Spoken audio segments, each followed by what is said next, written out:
வணக்கம். ஆகாஷ்வாணி புதுச்சேரி செய்திச் சுருக்கம் வாசிப்பவர் வாசுகி சந்திரசேகரன். பிரதமர் திரு நரேந்திர மோடி இன்று ஆந்திரா மற்றும் தமிழ்நாட்டிற்கு பயணம் மேற்கொள்கிறார். ஆந்திராவில் புட்டபர்த்தியில் உள்ள ஸ்ரீ சத்ய சாய்பாபாவின் புனித ஆலயம் மற்றும் மகா சமாதிக்கு சென்று பிரதமர் அஞ்சலி செலுத்த உள்ளார். மேலும் ஸ்ரீ சத்ய சாய்பாபாவின் நூற்றாண்டு விழாவிலும் பங்கேற்கிறார்.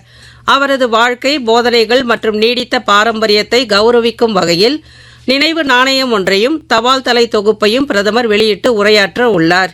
தொடர்ந்து தமிழ்நாட்டில் கோயம்புத்தூருக்கு சென்று தென்னிந்திய இயற்கை விவசாய உச்சி மாநாட்டையும் தொடங்கி வைக்க உள்ளார். 2030ஆம் ஆண்டிற்குள் காடுகளின் அழிப்பை முடிவுக்கு கொண்டு வருவதற்கும் அதை மாற்றுவதற்கும் ஒரு திட்ட வரைபடத்தில் உடன்படுமாறு ஐக்கிய நாடுகளின் காலநிலை மாற்ற மாநாட்டில் வலியுறுத்தப்பட்டது.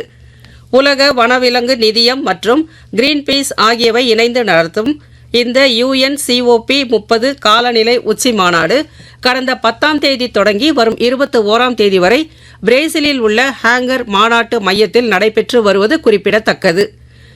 புதுச்சேரியில் கனமழை காரணமாக நேற்று மத்திய பல்கலைக்கழகத்தில் நடைபெறவிருந்த தேர்வுகள் ஒத்திவைக்கப்பட்டதால் இதற்கான தேர்வு தேதி பின்னர் அறிவிக்கப்படும் என்று பல்கலைக்கழக பதிவாளர் திரு ராஜேஷ் புட்டானி தெரிவித்துள்ளார்.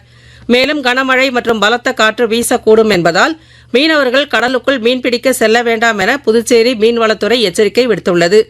உலக டென்னிஸ் லீக் தொடர் வரும் டிசம்பர் 17ஆம் தேதி முதல் 20ஆம் தேதி வரை பெங்களூரு SM கிருஷ்ணா டென்னிஸ் மைதானத்தில் நடைபெற உள்ளது.